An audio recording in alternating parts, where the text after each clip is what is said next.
Welcome to the Marketing Stir podcast by Stirista. Probably the most entertaining marketing podcast you're gonna put in your ears. I'm Vin, the associate producer here at Stirista. The goal of this podcast is to chat with industry leaders and get their take on the current challenges of the market. And we'll have a little fun along the way. In today's episode, Vincent and Ajay have a chat with Dale Durrett, the VP of Partnerships at Bombora. Dale discusses how understanding customers and prospects can greatly help with engagement within the buying cycle. Ajay is glad that Texas weather finally feels like fall, and Vincent looks forward to hotel upgrades. Give it a listen. Ladies and gentlemen, welcome to another episode of Stirista's The Marketing Stir. I, of course, am one of your hosts, Vincent Petrofessa, the Vice President of B2B Products and Partnerships. It is so great to be back, and thank you so much for all the amazing emails and notes about how much you're enjoying Season 2. Yes, Season 2, we had to be cool. All Netflix, all the cool TV shows are doing it. We're like, let's do a Season 2. And it's already been off to the races. Thank you so much for doing it. And also, I love hearing from our own clients. Hey, get me on this podcast. Or I was like, okay, let's see what we could do. Awesome. I'm so glad to be back here. Let's talk about Stirista for one moment, ladies and gentlemen. Stirista, we are a marketing technology company. We focus on identity. We have our own business-to-business databases, business-to-consumer. Customers utilize those databases to get new customers, to enrich their existing databases. We are sending email on their behalf. We also own our own DSP, Adster, so we can execute media, display, OTT, connected TV, call me. That was a lot of rhyming, I think, right there. I didn't mean for that to happen, but it just happened. Vincent@stirista.com is my email. Maybe I won't give my phone number out on this. We have a lot of listeners, but my email at least. Ladies and gentlemen, the other thing that I'm confident about is my co-host. I get to see him next week. He is in San Antonio. We call him the San Antonio Slayer. I call him my CEO. Ladies and gentlemen, Mr. Ajay Gupta. What's up, Ajay? Hey, Vincent. It looks like fall is finally in San Antonio. It was 55 degrees outside this morning. I didn't realize. I thought you were going to say it's fall, and that means it's 87 degrees out. I didn't know what fall even means in San Antonio, but I will be experiencing that next week. Great. What is it? There's no leaves that change, right? No, you just have to use your active imagination for the rest of it. But the temperature somehow has dropped, which is not a bad thing. It was quite hot here this summer. Yeah, no, it definitely was. I'm glad I didn't have to come out there this summer, or did I? I don't even remember if I was there this summer. I think you were there, but we had quite a bit of wine, so you might not remember that. Yeah, I was going to say, wow. I was like, was I even there? And in my old age of 43 here, one drink, I'm just like, what happened? I feel like it's the movie The Hangover after one drink nowadays. And that's just a Chardonnay. But, what's good with you, AJ? What's going on over there? What's new in San Antonio, Stirista? It's going pretty good here. Things are, we're ending our quarter. It's coming to a pretty good end. I think this will be our best quarter ever. So I'm excited about that, but trying to wrap up some of the pending deals here in the last few days of the quarter here. Oh, absolutely. Well, good. I'm glad it's one of our best quarters. So when I come down next week, it's good news and not do well. There'll still be a do better, Vincent, but it'll also be hey, we're doing okay. That's awesome. Yeah, and you no longer have to stay at Motel 6. You can go ahead and upgrade. Oh, awesome. That is amazing. I love it. I will now be at the Holiday Inn. I love it. This is a great upgrade for me. Speaking of upgrade, not upgrade to our guests, I shouldn't say that, but an upgrade to me, because we love all of our guests, but an upgrade to me. This next guest, let me first talk about the company, Bombora. You cannot be on a phone call these days where I'm on the front lines talking to a lot of people where they're like, hey, Bombora, we use Bombora. Do you have intent?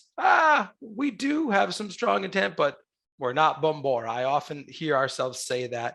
And I love that. I love when there's a company in the industry that's so, synonymous with, high quality intent data.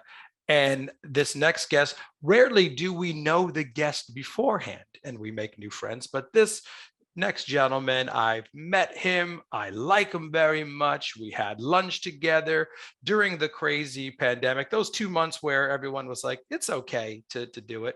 But we are so happy to have him here. Ladies and gentlemen, a warm marketing stir welcome to the Vice President of Partnerships at Bombora, Dale Durrett. What's going on, Dale?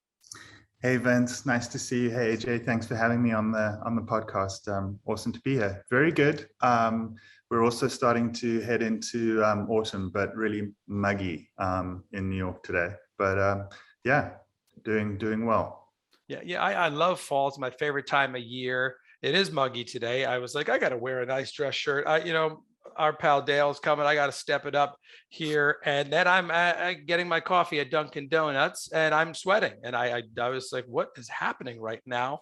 What's going on?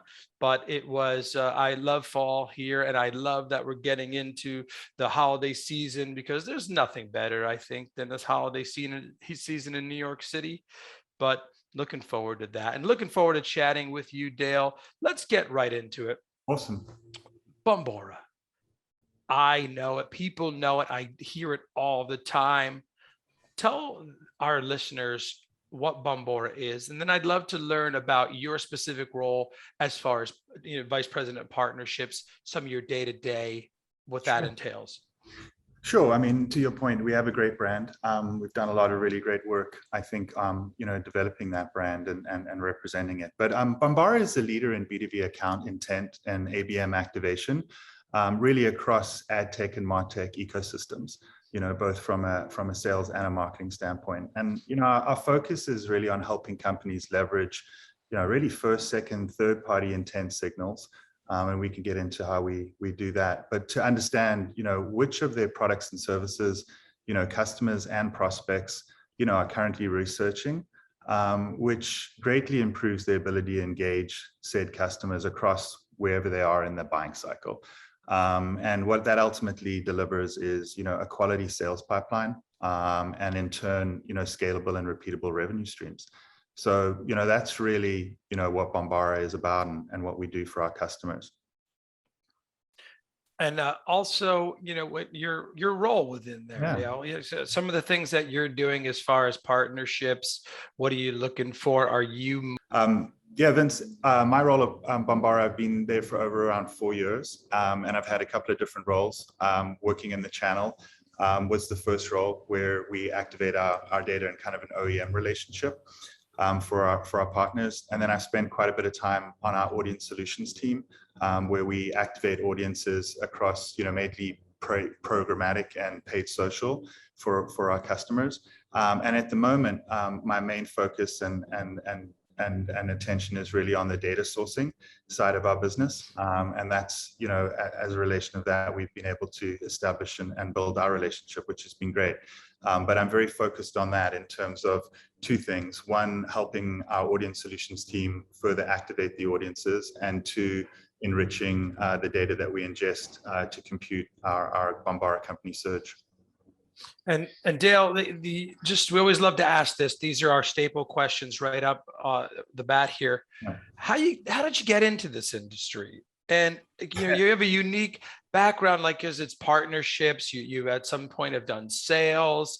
Yeah. It's like me being in marketing and sales, where it wasn't a clear path. I minored in marketing, but no one minors in sales, right? That was at least me, right? So talk to me about that. Yeah.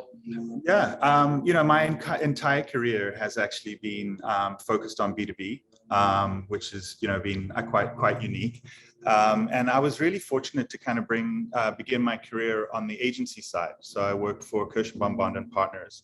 And it was right as companies were really starting their digital transformation, where I was able to work with some of the largest tech brands on kind of establishing their first online presence, and then running the associated brand and lead gen campaigns that they had in market at the time. And so, that was kind of how I entered into the space, and it was a really great foundation to kind of understand, one, how enterprises go to market, and two, working with them to bring, their brands online. And then I also had the privilege to work with a lot of large B2B publishers, Wall Street Journal and Barron's and Smart Money under the Dow Jones brand.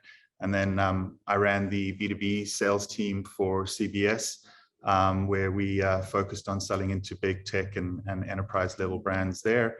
And then I was very fortunate to be one of the founding kind of team members that built out LinkedIn marketing solutions, and was part of the LinkedIn IPO, which was a really, very enriching experience. So I think, there's been really three trends across my career. It's been a focus on B2B, working with companies as they transform digitally. And then with that has really been the advent of data, and the use of data, both in terms of the digital transformation and how they engage their customers, with the B2B lens. And that's what really led me to 6sense and Bombora, which have been, much more pure kind of data plays, where we're actually really sourcing and curating and modeling data to help customers across sales and marketing. So it's been quite a nice journey, and all kind of focused on B2B, ultimately landing at data-driven solutions, that can be activated in platforms. Bill, Bombora has become almost synonymous with the word intent. So anytime we hear intent, we hear Bombora, which is awesome. So what have you guys done to become so unique and distinguish yourself in this space? Yeah, that's a great question, AJ. I think, what's really unique about Bombora is that we provide an intent signal at the account. A lot of our competitors would provide an interest level segment signal, or they provide an intent or interest segment at the buyer level. And the difference between interest and intent, I think, is key.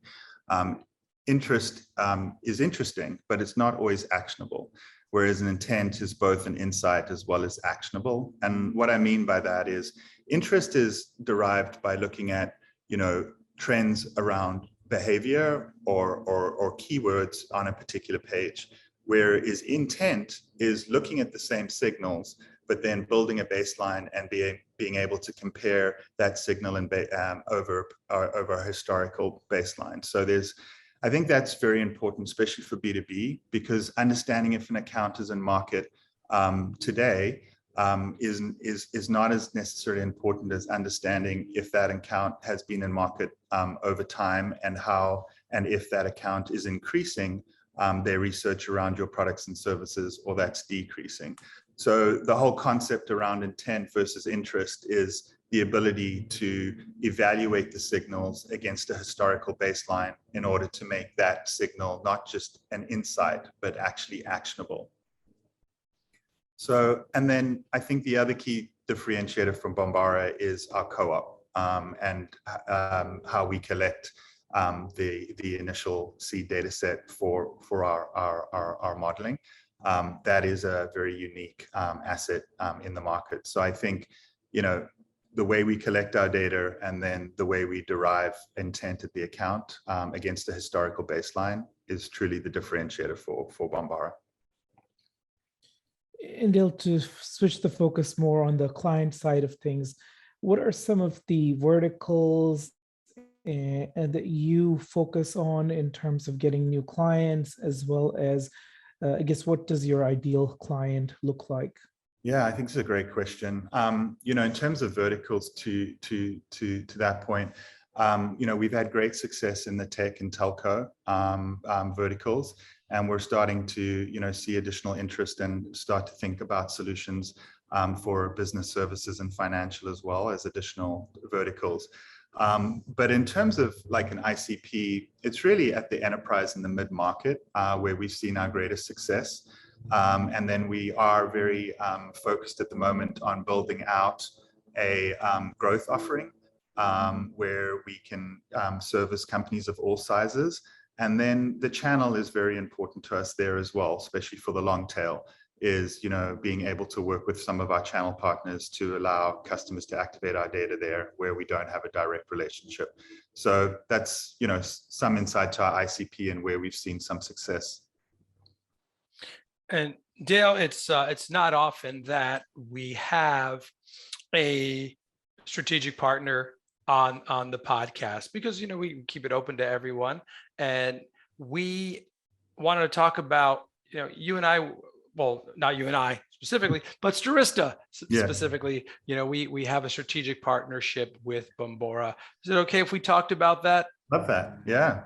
I mean, it's really, the best part about it is it's been a great journey. It's not been something that there's always opportunity. And so we started working with you guys really to enrich our data sets for audience activation across demographic and firmographic attributes. And, over the relationship, which has been a number of years now, Stirista has become a very key data source for us. And I think the exciting part about it is all of the innovation and work that you guys have done, and some of the acquisitions you've made to open up additional opportunities. And I think, the goal for us in the roadmap is obviously to continue to work on the data sourcing side, but I think there's opportunity to leverage, some of your ability to activate in channels. There's a lot of interest there, I think, for us to work together. So yeah, it's been a great partnership, starting on the data sourcing side, and I think additional opportunity there. But then as you guys innovate, the ability to use your platforms to activate audiences for our customers is probably where we're headed. So exciting a relationship and great people. It's been a very enjoyable relationship and partnership to build. We appreciate that. That's why I bring it up, because we're just proud of the partnership, and we wanted to more just to thank you on the podcast, and let the world know that we have an awesome partnership together. Dale, Bombora, I know you only there past 4 years, you said? 4.5 years. Yeah. 4.5 years. But can you talk to us about the beginning, why Bombora kind of chose the intent path? Yeah. I think at the end of the day, when you think about B2B marketing, unfortunately, we have a tendency to really focus on the direct side of it, right?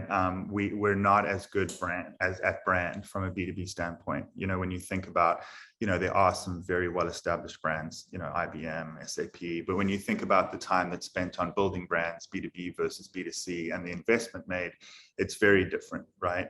And so I think in terms of B2B, with the majority of the investment happening in terms of lead generation, whether that's top of funnel marketing automation or sales enablement, there's always a DR focus. The reason for intent was to really bring efficiencies to that. And I think the issue that we had prior to intent at the company level is that when you think about intent or generating leads that are contact based or contact records, it is about one individual, right? And getting that signal from one individual. But when you really think about B2B with a buying cycle of 12 to 18 months, you think about a buying committee, and you think about the very large investment that is normally made when making a B2B purchase. Getting a buying signal from one individual, within that buying committee, and not understanding if that company is in market can be very misleading. So intent as a concept of further refining lead generation was one of the reasons we went that way. And furthermore, to first start with understanding that the account is in market, and then any known contacts and leads associated to that account to be leveraged in a more strategic way, because that is what would drive the efficiencies, right? This account's in market. These are the contacts that we know at this account. These are the leads that we're generating against that account. And then all of those signals combined is what really drives the effectiveness and intent. But from a B2B standpoint, given what we just discussed, it should really start at the account. And so that's why Bombora focused on intent. and furthermore focused on intent at the account level. When we started the podcast, it was largely due to the pandemic that we finally had time where Vincent and I were not traveling and we could easily book meetings. And we never thought coming into season 2 a year later, we'd still be asking this question. But unfortunately, that's the situation we live in. So, how has the pandemic changed day to day at Bombora? Are you guys still remote? I'd love to learn a little more on that. Yeah, it's a great question. Firstly, I think, it's obviously had, a pretty negative impact on the globe and individuals and their families. And, that definitely needs to be, recognized. And I think we've all felt the impact of that. With that said, one of the key values of Bombora is flexibility. And part of that value is the ability to, within reason, have flexible approach to work, whether that's the hours that you use, that you're working or where you're working from. And so as a culture, we were quite familiar with remote working. And so fortunately, we've seen more demand from our customers over that period. And because of that value and the ability for us to work remotely as part of the culture, we haven't seen an impact negatively to the business. Obviously, not being in social environments and being with folks in a meeting or in the office, has had its negative impacts. But we've been very fortunate at Bombora, given the demand we're seeing and the fact that we're pretty well set up to work remotely. And we do a lot of things to try to keep, people together and the culture, top of mind. But yeah, we've actually grown the business quite considerably over the period of time, and both from a revenue standpoint as well as from a talent standpoint. Bombora's, I think we're over 200 people now, and I think over the last 12 months we've pretty much, it's probably about at least 50 to 80% growth. So yeah, it's been an interesting time, but we've fared well, thankfully. That's great to hear, Dale. And I think in general, it seems like B2B companies have come out of the pandemic stronger. Unfortunately, same probably can't be said about a lot of B2C facing companies. Yeah, I think particular industries as well, hospitality, travel, I think they're obvious. But hopefully, in time, they will come back. But I think, yes, definitely some industries hit harder than others. Yeah, I was recently at the LA airport and there was practically standing room only. So I think a lot of travel is at least coming back. Yeah, I think it's a matter of time. Yeah. So Dale, what's kind of new and exciting that's coming up as we get into this last quarter here in 2022 at Bombora? Yeah, I mean, I think, for us, it's what's really exciting at the moment and a big focus is, we're a data company, and we are really focused on providing additional insights on that data. So we have a big focus on visualization, and we have a couple of products that we've rolled out that have really been well received in the market that are not just data products, but the ability to visualize that data in different ways and really bring value to it. And we're looking to roll that out in a more meaningful way. So that's been a really big focus for us. And then, as I mentioned, the cookieless side of things and looking to activate in other channels is still top of mind for us.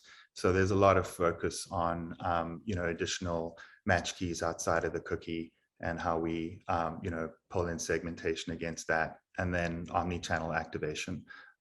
So I'd say, the insights and then further building out our match keys and our ability to activate omni-channel are key focuses for us. Dale, I want to stay on that topic there because it's been a large topic, at least for the last year, and then it's kind of like, well, cookies going away. I've never spoken about cookies more in my life in this last year, and been on panels, and it seems like it's coming out, then it's getting moved. Just give me your overall thoughts on that and how As much as you can, share with us about the new release, how Bombora is going to be attacking that. Yeah, I mean, I think it's definitely been a conversation I think we were all talking about, and it has, I mean, ever since the Google announcement pushing it back, definitely hasn't been top of mind. I think everybody was fairly exhausted, but we haven't lost focus on that at all at Bombora. And I think it's very dependent on Google in terms of ultimately the decision they make and how they go ahead with the ability to build audiences, especially for third parties. I think first party is fairly well understood. So, I think we're very much involved and following what's happening on that front and seeing what's happening there. And then, we've been working closely with some of our partners like LiveRamp and the Trade Desk on terms of understanding their authenticated unified IDs. And then some of our other partners like Live Intent and Load.me on the more probabilistic side. So, we're definitely looking at both what's going on at Google and then, what's happening in terms of, the ID space. But so that's kind of the external, and then internally, we're very focused on finding additional match keys outside of the cookies. So we're doing quite a bit of work on hashed emails and maids, each with their own nuances. And then the other kind of unique area we're very interested in is IP, given that we have an ABM focus. So we're doing quite a bit of work there.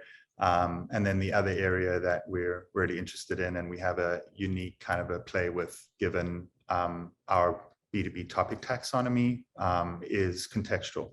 So, we are breathing a bit of a sigh of relief with the pushback, just because we want to make sure we can stand these opportunities up with scale. But we are working on a couple of different avenues that we feel could replace the cookie in time and continue to activate audiences for our customers at scale with quality data sets. Thanks, I appreciate that insight. So Dale, another question I kind of had is more of one that I've always wondered.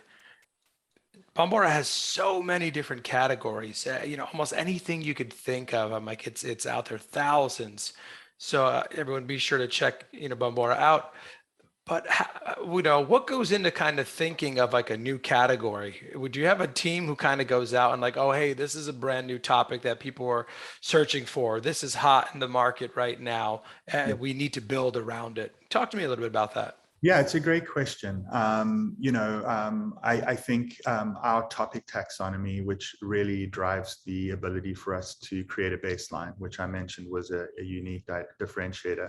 And just to give some folks context, the topic taxonomy, to Vince's point, is broken into different themes and categories and then individual topics. And so what drives the topic selection there? The way I think to understand it in the most simplest way is when we work with a customer, normally they come to us with a TAM or an account list. And the way that we derive the account score and the topic consumption associated to those counts, which is the Bombora company Surge product, is we create a topic cluster that represents the product or service that they're looking to market.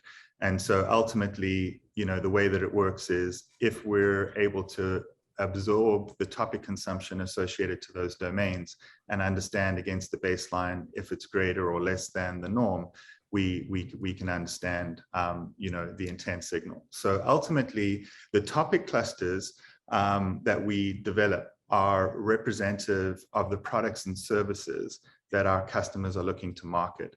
So a lot of the way that the topics, the additional topics come into the taxonomy is based on customer requests in terms of the topics they need to better refine their clusters to reach, the right customers or to get the right insights.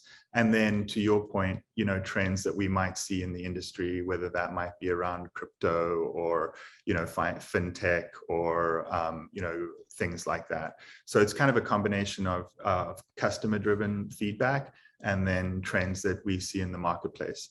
And then we are working on additional solutions where we would be able to use more of a keyword approach in combination with the topic taxonomy, so that, you know, in the shorter term, we can add more topics to an activation, because adding a topic to our taxonomy does take a little bit of time. So in between that, we're looking for a kind of a interim solution. So there's work being done on that side as well, more of a keyword based approach. So some interesting stuff in terms of how the topics are selected for the taxonomy, and then some work we're doing in terms of kind of getting additional scale while we bring topics into that taxonomy. Bill, this morning I was going through your LinkedIn profile, and I have to say, you probably have more written recommendations than anyone else I know that we've had on podcasts. So there was some great stuff in there, but I'd love to hear what for you has been a highlight for your career. Yeah, I mean, that's a funny story, actually. I'll tell you it quickly, because I worked at LinkedIn, obviously, for a number of years. And when we released that feature, I actually pressed the wrong button. And instead of sending it to a select group of people within my contacts for recommendations, I sent it to my entire contact. And I was very pleasantly surprised by the response. But you'll notice that it's done in a certain window, and that was kind of how it happened.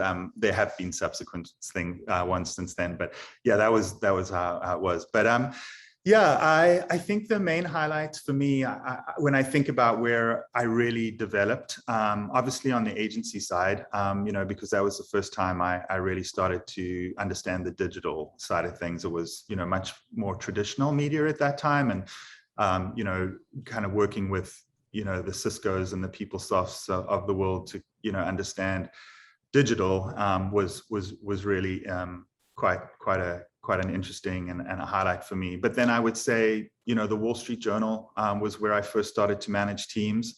So there was definitely, you know, a lot of highlights and learnings there. And then just in terms of, you know, learning about growing teams at scale and being on a rocket ship, LinkedIn was probably a huge highlight there, and, you know, experiencing an IPO and what goes into that. So I'd say, you know, those three. I think I couldn't pick one.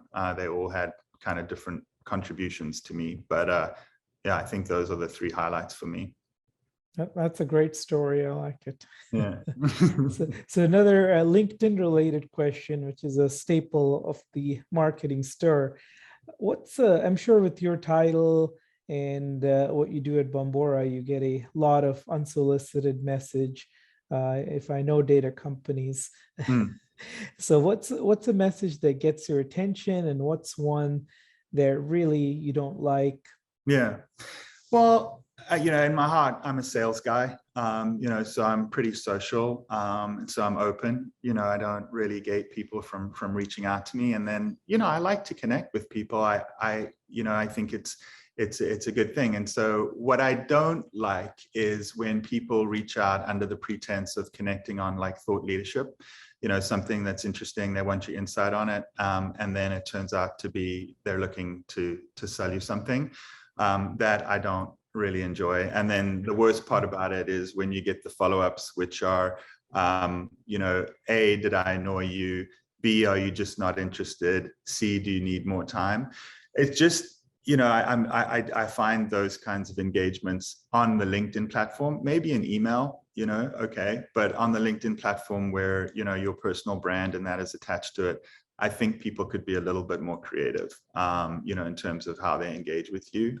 So that part is the part that I think, you know, most of the notes I get my attention, just given my personality and that side of it. But that's the part that, you know, annoys me, and it happens more than one would really think. Yeah. Yeah, I think it's almost like somebody is copying and pasting, or there's a template in one of these automation platforms, because they all are so passive aggressive. It's very odd that the whole, you know, I think automation is an amazing thing, you know, but I think the personal touch, especially when it comes to sales, you know, is a little lost in terms of the BDR, SDR era. Not that automation is an amazing thing, but that doesn't stop you from, you know, actually personalizing it a little bit more, I think, in my humble opinion, it would be a good thing. Yeah, no, I agree. And it's funny because we tell some of our SDR teams, we say, listen to the podcast, not just to hear AJ and I speak, but listen to every single guest that we ask that question. And no one is ever like, I'd love an automated message to see if I've been kidnapped or something. Like, no one ever says that. That's the one that gets me. And there must be some sales manager out there where he or she is like, you keep sending this message until they respond. A no is better than it's an angry one, right? And when I will respond, I'm like you, Dale. Like, I think our personalities are similar. Where I'm like, I respond to everyone. And I'll just say, no, I'm not interested. And by the way, my name is Vincent, not VicNet. Or just, these emails you should really personalize. Listen to the Marketing Stir. Here's a link to our website, to our podcast. I got a good one the other day, Vincent. I shared on Slack where instead of a passive aggressive message, the salesperson wrote, I'm starting to feel like your crazy ex-girlfriend. Yeah, I've never had that one before. Yeah. No, that was good. I actually told her who to reach out to. So that worked. That worked. Yeah. Well, yeah. I mean, I think this is where data-driven and, that's a balance, in terms of, having the data to understand, what works and what doesn't, but then at the same time having, that human touch. I do think there is a combination of the two when it comes to outreach, especially once somebody engages, so yeah, but all in all, I think the LinkedIn platform is I'm a bit biased, but I think it's a great platform. I agree. Yeah. I love it. It's a lot of the ways that I communicate with people. I always hold my network very close to the vest. I just don't let anyone in to it, because in the hopes of I could rely on anyone in there and they can rely on me. That's kind of how I like to keep it. Well, I mean, it's got a lot bigger, but I think it's one of the platforms where people are really tied to their real, persona. And so I think it brings an authenticity that, we don't find maybe on a lot of other social platforms, but all good. Yeah, exactly right. And I like now that some people don't like it, but I like now that there's becoming a little bit more of the personal side of people coming out on there. Sometimes you're like, oh, this isn't Facebook, but it's like, look, we're all in this together. Why your kids are on your lap now while you're doing a meeting, your dog, I was on a call the other day where someone's cat was just like cleaning themselves, right, giving themselves a bath right in front of the thing. I'm like, this is normal now. This is what happens. But a couple more questions before we wrap here. We want to get into some of the personal side there, Dale, but talk to me about Bombora, where I would imagine you were like us, trade shows in person. What's on the horizon there? Have you been starting to sign up for some shows? I know Programmatic IO is one we're headed to, and I saw that Ramp Up is coming back in person. So tell me about any plans there to start getting out? Yeah, I mean, I think definitely, we're taking a very, individual approach. Everybody, needs to make decisions for themselves. There's no really company-wide mandates outside of, make the decision that's right for you. And so I wouldn't say, as a holistically we're back, going to events and that kind of thing, but there are definitely a few of us that I think are starting to think about that. And then we've done quite a bit of, as I said, building of the team. And so there's a lot of thought around like what you guys are doing here in terms of podcasts, and if there's ways to bring content and engage with customers in ways that might not need to be in person. So, I think we're definitely getting back into the swing of things, but at the same time, looking for other ways to engage and chat with our customers and build content and that kind of thing. So it's a little bit of both. I wouldn't say it's one or the or at the moment. Yeah, no, it's great. I actually always see those cool videos from Bombora of someone talking to your customers and getting a customer perspective. They're really well done. So go out there, listeners, and check that out. But Dale, finally, tell us about yourself. What do you like to do personally? What do you like to do in your spare time? What are you into? Yeah, I mean, I think first of all, I'm, dedicated husband and father. I have a little girl who's, with 11 this year, who I'm a big fan of and spend a lot of time with. So, that's a big part of it. And then outside of that, I'm pretty curious. I really enjoy to read. I actually like to cook. And then the two sports that I'm really into are surfing and golf. So, I try to kind of divide my time up amongst those kinds of things when I'm not at work. But yeah, very fortunate. That's awesome. Yeah. And any books that you've read in the past that maybe have helped you along the way with your career, or any books that you recommend? It's odd, AJ, because a lot of people will email us and like, hey, thanks for that book recommendation, or that helped my career, or that was just a great book recommendation. I feel like, we get those Oprah style book club emails now. And I'm like, all right, I guess we'll talk about it more. So yeah. Did you start reading yourself now, Vincent? Yes, I started reading just magazines very slowly. And then I think one day I'm going to get to a book, one of these books there.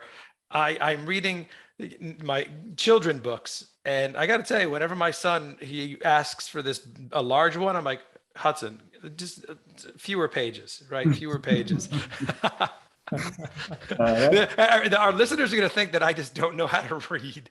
I do enjoy reading. Just I don't maybe read as much as most people, or some people. I don't know. No, unless it's a sales contract, Vincent doesn't like it. Yeah, I know. I mean, or sales books that our sales leadership makes me read. I do enjoy that. which are propping up my computer right now as I do this. I swear I read them. So yeah, go ahead, Dale. And yeah, sorry, I was going off on a tangent there. No, you're good. I mean, I think at the moment, just one of the books that I kind of am enjoying is the Signal and the Noise. It's quite an interesting one. It's a little older, but it's pretty interesting. And then the other one I'm reading at the moment is this book called Blue Ocean Strategy, which is just an interesting way of kind of trying to identify, what your differentiators are and where your blind spots are. So that's been quite interesting. And then personally, just reading this book called, it's for New York best time sellers, called Say Nothing. But yeah, so yeah, I'm not like reading 100 books a year, but I do enjoy reading it, and also just about the industry, and that I find it quite insightful just to see how people are thinking about different things, and there's plenty of books that come out on it. Yeah. So yeah, you're kind of spoiled for choice, but Absolutely. And well, thank you so much, Dale, for your time. This has been awesome. Thank you for the insight. I love the way you explain things, and we really enjoy having you on. We enjoy the partnership. I look forward to seeing you again in person very soon. Yep. And we thank you so much. Ladies and gentlemen, that's Dale Durrett. He is the VP of Partnerships at Bombora. Go check out Bombora, bombora.com. I am Vincent Petrofessa. That's AJ Gupta. This has been another episode of The Marketing Stir. Thank you so much for listening, and we'll talk to you soon. Thanks for listening to the Marketing Stir podcast by Stirista. Please like, rate, and subscribe. If you're interested in being a guest on the podcast, email us at themarketingstir@stirista.com. And thanks for listening.